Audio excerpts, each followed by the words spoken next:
How would you like a 15% discount to my daily email, the stack of stuff, the show notes, discounts to the conference, all of that? All you need to do is text the word show to 33777. You'll get the annual subscription with a 15% discount to my daily email. You'll get the stack of stuff, the links to the show notes, discounts to the conference, and so much more. All you have to do is text the word show, SHOW, to 33777. Text show to 33777.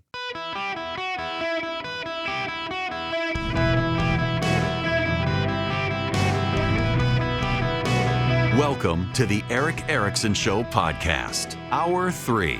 Ladies and gentlemen, boys and girls, welcome. It is Eric Erickson here across the United States of America. The phone number is 877-973-7425. Should you wish to be on the program, you can text Eric, E-R-I-C-K, to 33777.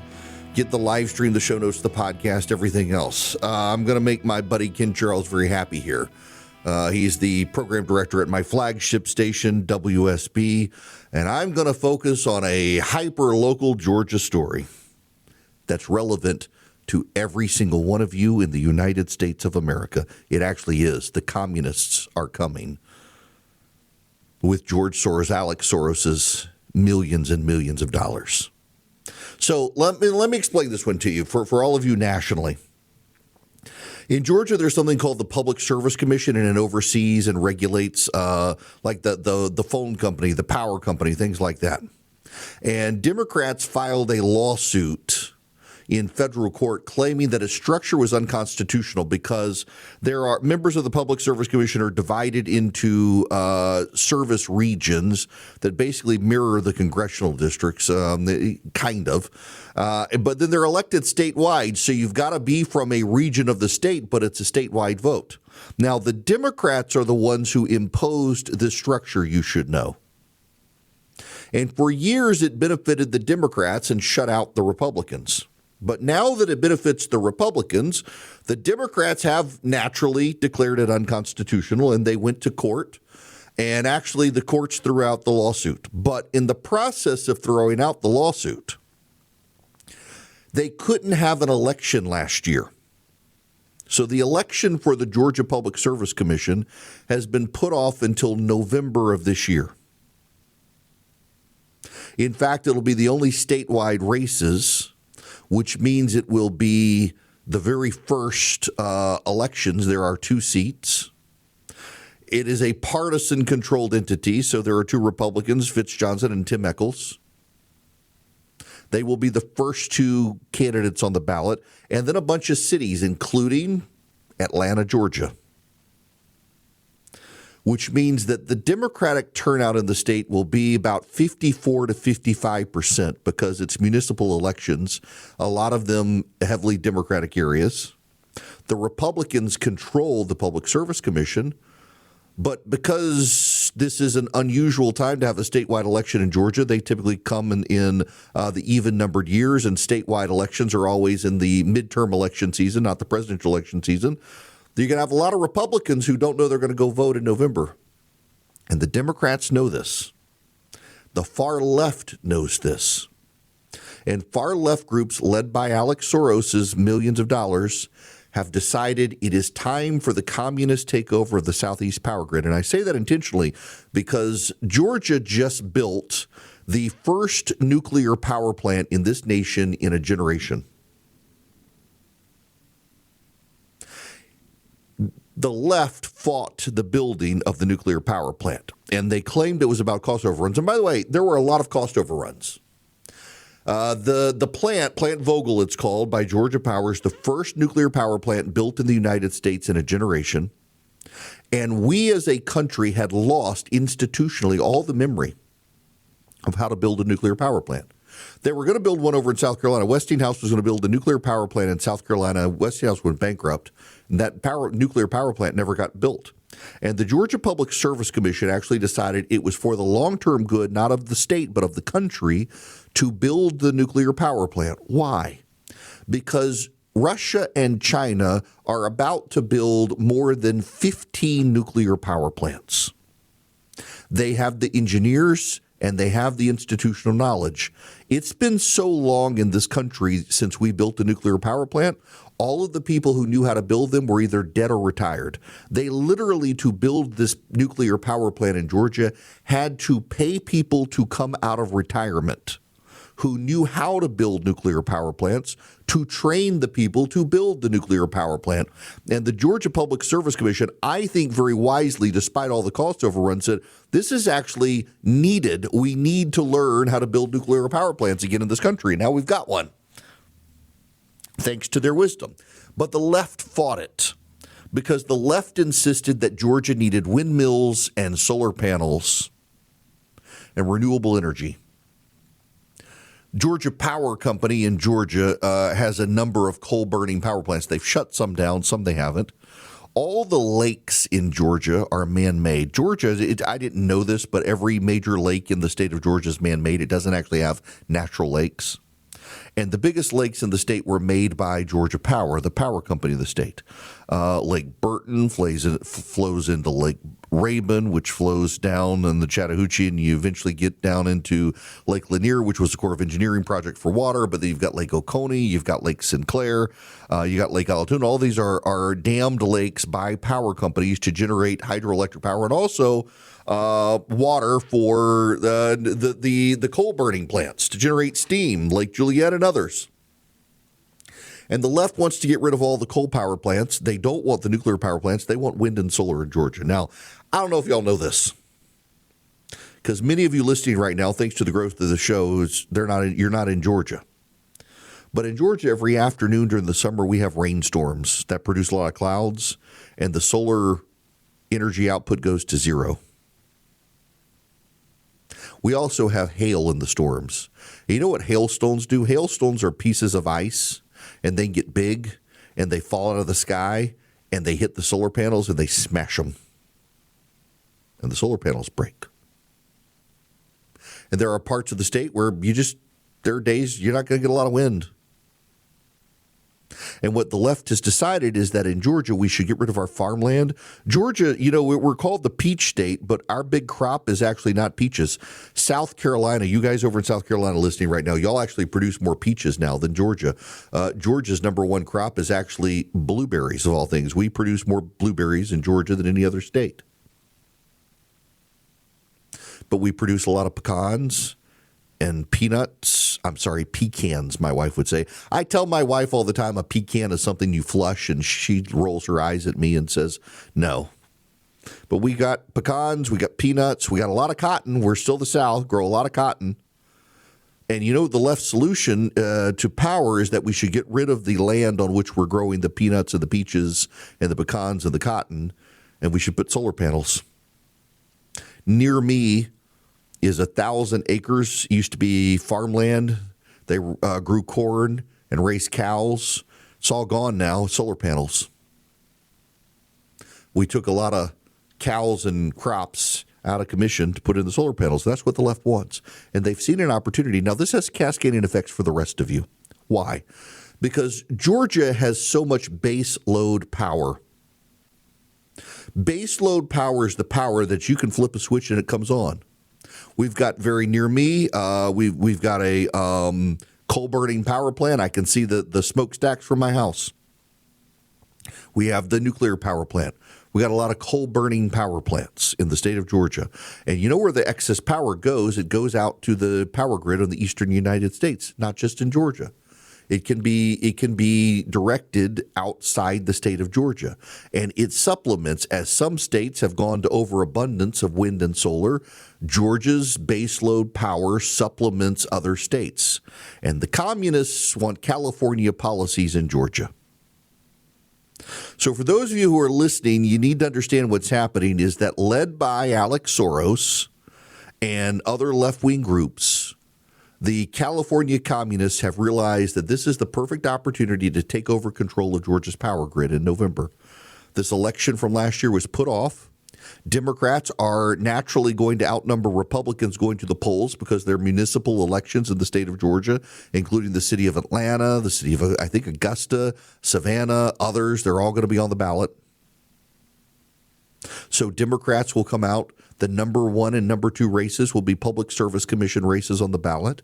And the Democrats will outnumber the Republicans at the polls. And they'll vote for the 2 outsiders, the 2 progressives who want to get rid of nuclear power, want to get rid of coal power, and actually want us to all use solar and wind power. They see it as an opportunity. Now, you should know back in the 1990s, the precursor indicator that Republicans were rising in Georgia was the Public Service Commission election. 2 public service commissioners, one year and one the next year, went to the Republicans. Now, Democrats typically don't vote down ballot. I'm not sure what it is. This isn't meant to be racial, but it actually is true. Black voters, studies have all shown, typically don't vote all the way down the ballot. And that has given Republicans an advantage in the state of Georgia because a lot of these races like Public Service Commission, they're down at the bottom of the ballot. And so a Democratic voter, particularly a black voter in a city, will go in. They'll vote for the top of the races. They'll vote for the congressional races and maybe for governor. And then they leave and the Republicans stick and vote the whole ballot. And that's given Republicans some advantage. But here you're going to have these 2 races in Georgia at the very top of the ballot. Now, I know what some of you are thinking. Eric and I live in Florida. This doesn't matter to me. If you live in Jacksonville, Florida, guess what? You get some of your power flowing over from Georgia. If you live up there in Southern Pines, North Carolina, you do too. Those of you in Birmingham, you're impacted because Georgia Power and Alabama Power are both part of the Southern Company, and they share resources. Those of you out in California listening in Sacramento right now, hi, Bill. You guys know what's coming. You know what's coming if the Democrats win these 2 seats. The Public Service Commission of Georgia, they've been very open about it. They're not afraid. They think they've got it in the bag. They think they're winning. And they want greater regulation. They want to change the regulations that have incentivized baseload power in Georgia for wind and solar power. They want to drive up regulations on the power companies and the phone companies and the internet providers. They want costs to go up. The Soros Fund is going to spend, along with these other groups, over $10 million to try to enact a communist takeover of the power grid in the state of Georgia. And it's not just the power grid. It's the phones. It's the internet. And you know what they want? They're being very open about it. They think that it's too cheap. That's right. They think your internet is too cheap. You know what? In Georgia, I learned the other day, I actually didn't know this. You know, there have been a number of stories in the New York Times, the Wall Street Journal, and elsewhere that your power rates are going up because power companies, they don't want to just jack up the rates on the data centers that are being built around the country. So to reduce the costs to the data centers, they're raising your power prices too. So your rates are going up so that the data centers don't have to pay the full price of their power. Not in Georgia. Not in Georgia. In Georgia, the data centers have to pay the full price because your rates aren't going to go up. And you know what the Democrats actually want to do? They want to raise your rates because they want the data centers. They think the data centers will bring jobs. And so they actually want to spread the power increase costs to you. Not only that, they're actually arguing that if they increase your prices, you will decrease your power consumption. And that's a good thing for the environment. They actually want to mandate that you have to put those thermostats in your house and let the power company control your thermostat. They actually want you to have to put those in your house so that when there's too much demand on the power grid, the power company can turn off your air conditioner in the middle of the summer, even if you want it to be left on. That's the sort of stuff that the communists want. That's what they do in California and elsewhere. That's what they want to do in my state. You know, I've got one of those thermostats, and I love it. I can turn on my thermostat. I'm in my office right now, and I can turn on or turn off or raise or lower the temperature in my house remotely from my phone right now. I love it. But I refused to allow the power company to access it, because I don't want the power company to say, we think he's using his air conditioner too much. We're gonna slow him down. It's my air conditioner. I pay the bill. One of the things that the left wants is for you to have to allow the power company to control your thermostat. All of this is to tell you to get ready. In November, there will be 2 public service commissioner races in the state of Georgia. They'll be at the very top of the ballot. And if Republicans do not show up, which the Democrats expect is going to happen, that Republicans won't show up, the communists will take over the Public Service Commission, and they will implement Democrat-style policies we see in California. The choice is yours, and this has greater national impact. Because I know it sounds like I'm being hyper-local talking about Georgia, but again, Georgia has so much baseload power from its coal plants and its nuclear plant that Georgia spills over a lot of its excess power to the eastern power grid.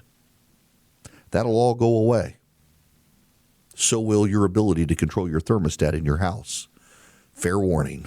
Can we talk about quality for just a minute? Because I can tell you, as I'm updating some furniture in my house that's lasted a very long time, it pains me to see all the cheapy disposable furniture where you're buying cheap stuff that you replace more often. You're actually losing money. It's like people who go out and they buy very cheap sheets, but at the same time, there are people who think they've got to throw thousands of dollars at bed sheets. I actually know someone who spent $1,500 on sheets. My Bull and Branch sheets, they've lasted longer than that guy's sheets, and they're super soft now. They're not the highest thread count, no, but they're organic cotton, and they're long-lasting, and they get softer over time. Feel the difference an extraordinary night's sleep makes with Bull and Branch. Get 15% off plus free shipping on your first set of sheets at bullandbranch.com/Eric. That's Bull and Branch, BOLLAND, branch.com/Eric, ERICK. Save 15%, unlock free shipping. Exclusions apply. Welcome. So you know who Banksy is? Banksy is a famous graffiti artist. In fact, Banksy has been heralded by the establishment in Britain. It's kind of funny. He's become this very famous quasi-anonymous graffiti artist who does a lot of murals that echo the sentiments of the elite. He does, whether you like to believe it or not. There are a lot of people who believe themselves to be transgressive radicalists who love Banksy, and actually he's just affirming their worldview. He's done it repeatedly, except this time. He painted a mural outside the courthouse on a historic building. This comes after the English comedian, was arrested at Heathrow Airport for some mean tweets about the transgender community. What the mural depicted was a British citizen with a protest sign held up who was down on the ground on his back, and a British judge about to pound a gavel into the guy's head. The British judge violently attacking the peaceful protesting British citizen. Now, what's funny about this is that they covered it up, and then masked agents of the state scrubbed the graffiti off the wall. And the irony is the way he painted it now, the shadow of the mural is still there, making it all the more damning, the censorship of the British elite. Censorship is actually something that our founders considered a great deal about when it came to the First Amendment. Hillsdale College has a great class on our Constitution and the thoughts of the founders in forming the country and the Bill of Rights. You can take it completely for free by going to ericforhillsdale.com today, ERICK, ericforhillsdale.com. You sign up with Hillsdale College, you take one of their classes. They got 40 to choose from. They're completely free. Does not cost you a penny, and you learn something good and deep about the United States. ericforhillsdale.com, ERICK. You go to ericforhillsdale.com, let Hillsdale College just treat you. Each class, they're 30-minute episodes, they're videos. You do it at your own pace. Depending on the class, depends on the number of episodes, 10 to 12, and you learn something deep and good. Eric, ERICK, ericforhillsdale.com. Go sign up with Hillsdale College today. Learn from Hillsdale College. Learn about a topic you're interested in, from chemistry to math to philosophy to political science. ericforhillsdale.com. Sign up today. In business, they say you can have better, cheaper, or faster, but you can only pick two. What if you could have all three at the same time? That's exactly what Cohere, Thomson Reuters, and Specialized Bikes have, since they've upgraded to the next generation of the cloud, Oracle Cloud Infrastructure. OCI is the blazing fast platform for your infrastructure, database, application development, and AI needs, where you can run any workload in a high availability, consistently high performance environment and spend less than you would with other clouds. How's it faster? OCI's block storage gives you more operations per second. Cheaper? OCI costs up to 50% less for compute, 70% less for storage, and 80% less for networking. Better? In test after test, OCI customers report lower latency and higher bandwidth versus other clouds. This is the cloud built for AI and for all your biggest workloads. Right now, with zero commitment, try OCI for free. Head to oracle.com/Erickson, ERICKSON. That's oracle.com/Erickson. Greetings, conversationalists. It is Eric Erickson here. We have Kamala Harris's book. Excerpts are starting to trickle out. Now, it's actually Kamala Harris's ghostwriter's thoughts. It's not actually Kamala Harris's thoughts. Just to be clear here, Kamala Harris did not write this book. She certainly had input in the book, but Kamala Harris, like most politicians, hired someone to write it.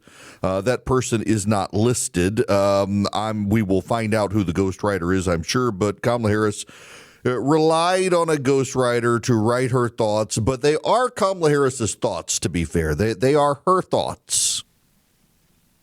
And one of Kamala Harris's thoughts is how overwhelmed she was on immigration. Let me read you part of the excerpt. I shouldered the blame for the porous border, an issue that had proven intractable for Democratic and Republican administrations alike. Even the breathtaking cruelty of Trump's family separation policy hadn't deterred the desperate. It was an issue that absolutely demanded bipartisan cooperation at an impossibly partisan, most uncooperative time. No one around the president advocated, give her something she can win with.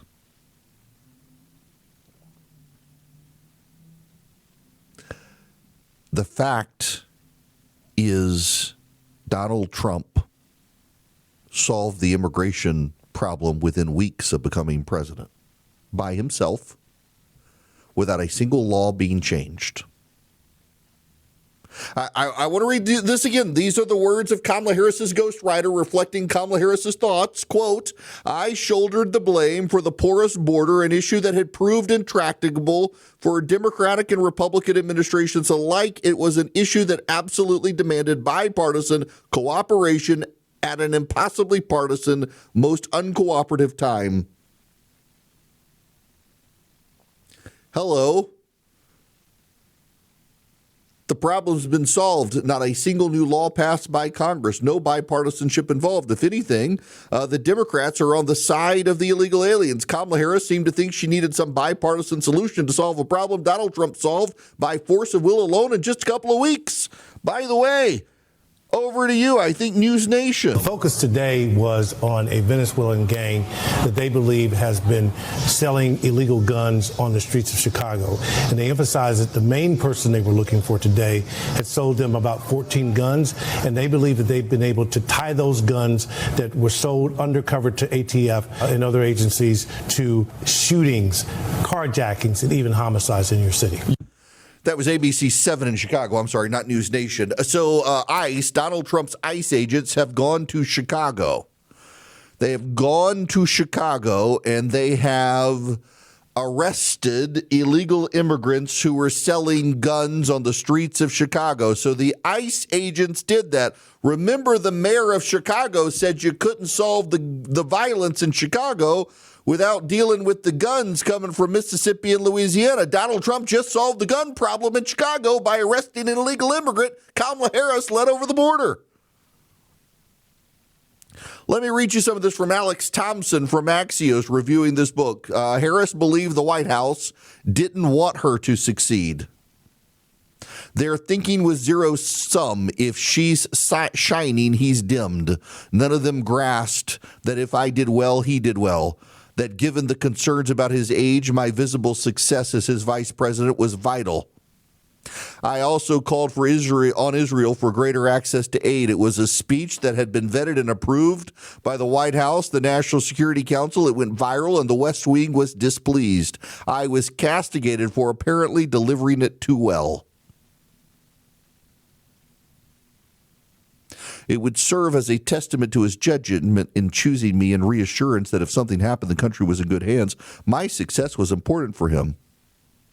Harris says Biden was hurt politically by his perceived blank check to Benjamin Netanyahu. Quote, Joe was already polling badly on the issue of age, with roughly 75% of voters saying he was too old to be an effective president.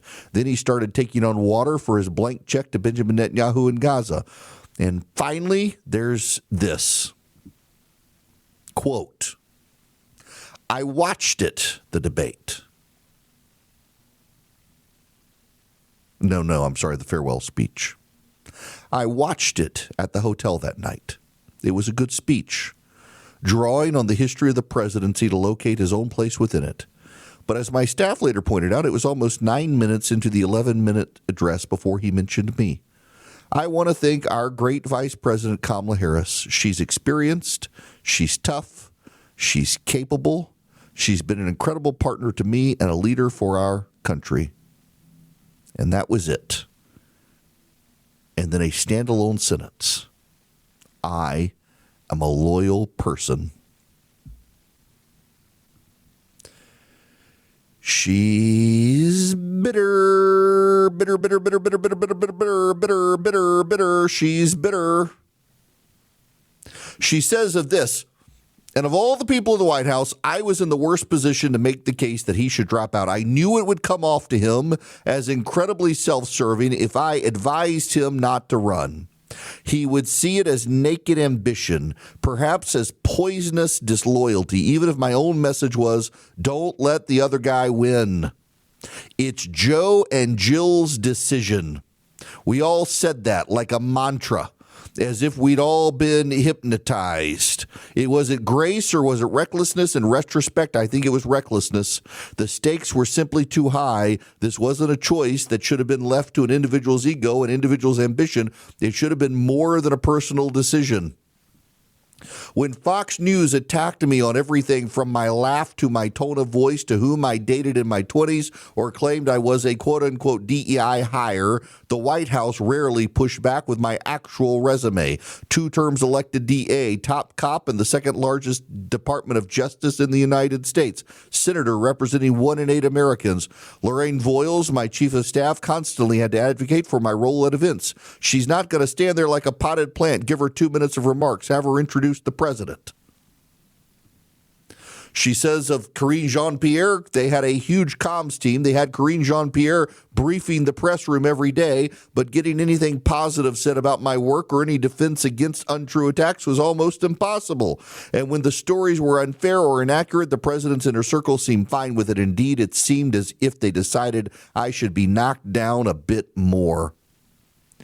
When Republicans mischaracterized my role as the border czar, no one in the White House comms team helped me effectively push back and explain what I had been tasked to do, nor to highlight any of the progress I'd achieved. She's bitter. My goodness. Now, here's the thing. I don't know if you guys know this or not, but there was a special election yesterday, and the Democrats swamped the Republicans. In fact, the Democrats have now eked into the Republicans' majority in the House of Representatives. It's a very, very tiny majority now in the U.S. House of Representatives. And you know what? The Democrats should have been able to wake up this morning and crow about their electoral success. They should have been able to, but they can't. And they can't because they woke up to Kamala Harris stealing the headlines, sucking the oxygen out of the room. They had a good night. Democrats had a good night electorally.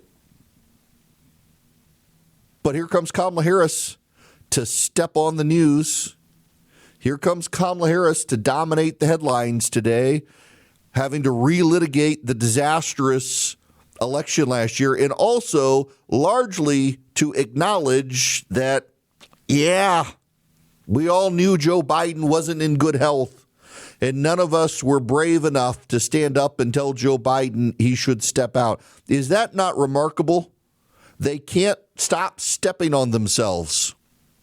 And it's the Biden-Harris administration that keeps doing it. Remember, every time the Democrats had something good happen to them last year on the campaign trail, Joe Biden would come out and say something insane. And then the Democrats would have to go into this defensive posture to explain it. And this defensive posture. And here again, the Democrats actually had a pretty good election last night. Pretty good election that narrows the Republican majority in the House of Representatives. And instead of being able to say this is a harbinger of doom for the GOP, this is bad for the midterms,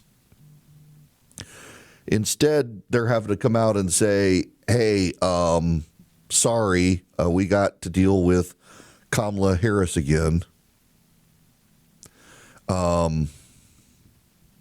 Just crazy stuff. Just crazy things happening out there. And the Democrats have no way of responding. The Democrats have no way of dealing with Kamala Harris now dominating a conversation that they don't know how to get away from. They have no way for them to overcome the spotlight that Kamala Harris is going to draw on this book tour as they're trying to head into midterms next year talking about Donald Trump. They're instead going to have Kamala Harris's book dropped out there here at the end of September. The end of September, they're heading into October. They're going to want to start focusing, and they're not going to be able to because they're going to be dealing with Kamala Harris. There's some breaking news hitting the wire. Talk radio show host and head of Turning Point USA, Charlie Kirk, has just been attending an event at Utah Valley University. He has been hit in the neck. There is video. There is confirmation now that Charlie Kirk has been hit at this event in Utah Valley University. Shots fired at the event. Keep Charlie in your prayers, please. It does not look like a good situation there. This happening a day after condemnation for his remarks on the murder of the lady in Irina Zarutska in Charlotte, North Carolina. So keep Charlie in your prayers, please. This has just happened at Utah Valley University. It is now confirmed Charlie Kirk has been shot at this event. I'll step out here and see if I can find out more information. We'll be back in a minute. Folks, there is breaking news I've got to tell you. Charlie Kirk, the radio show host and head of Turning Point USA, has been shot at Utah Valley University in Utah. He was at this event. Multiple eyewitnesses are saying an older gentleman got up and started asking questions about transgendered issues and pulled a gun and shot Charlie Kirk, who appears to be in critical condition.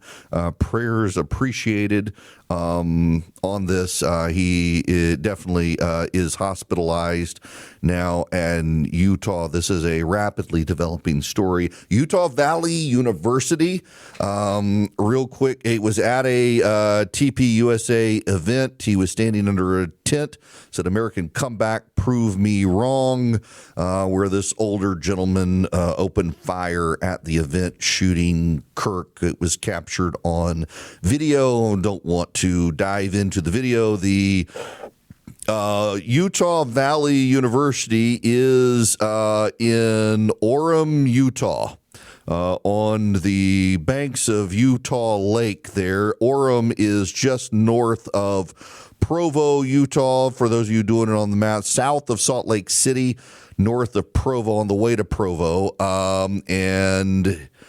This is developing situation. CNN now and Fox News both breaking in with this information. Charlie Kirk shot at the event. We've got only a couple minutes left in the program here. I don't know that. I don't think we're going to be able to get any additional news here. But prayers for Charlie. I don't know his condition, other than I was told by a friend who was there. It's critical condition, and he is in the hospital right now. They were able to get him to the hospital. So keep your eyes on the situation, and also pray for Charlie and his wife and family too, as this situation is happening. We live in mad and insane times, and more angry people are turning towards violence. And there's a lot of violence on the left that feels helpless. And they've been made to feel helpless by the own voices they listen to. They've been told we're in a constitutional crisis.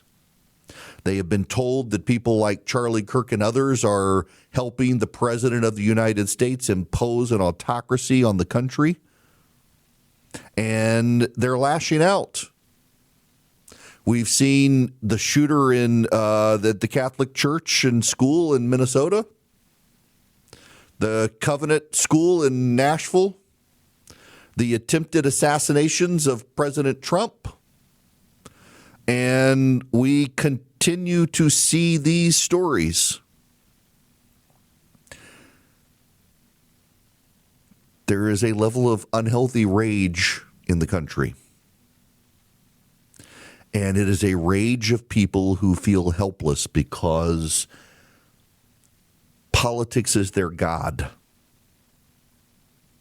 They worship the idols of politics. And their gods have failed them because their side lost. And now they are angry and wish to attack those they blame. And that now today includes Charlie Kirk. They've targeted the President of the United States. They've targeted the president's supporters. In the first administration, they were showing up at people's houses and harassing them and chasing Sarah Sanders out of a restaurant. And now they're showing up armed. Prayer is the answer in this situation as well. Will we be mocked for praying for Charlie as they mocked us for praying for the kids in Minnesota? Perhaps, but it's still the right answer.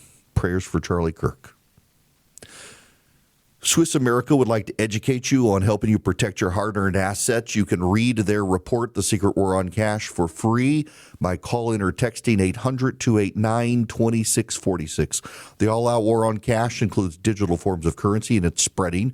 You can get The Secret War on Cash report completely free. You just mention my name, Eric, when you call or text 800-289-2646. That's 800-289-2646. You just text Eric, E-R-I-C-K, to 800-289-2646. You also can go to SwissAmerica.com/Eric. That's SwissAmerica.com/ERICK. ERICK. You go to SwissAmerica.com/Eric, or just text my name, Eric, to 800-289-2646. They'll send you back a link. You follow the link, you can get the Secret War on Cash report. It is completely free to you guys. Or text 800-289-2646. Keywords Eric, my name, message and data rates may apply.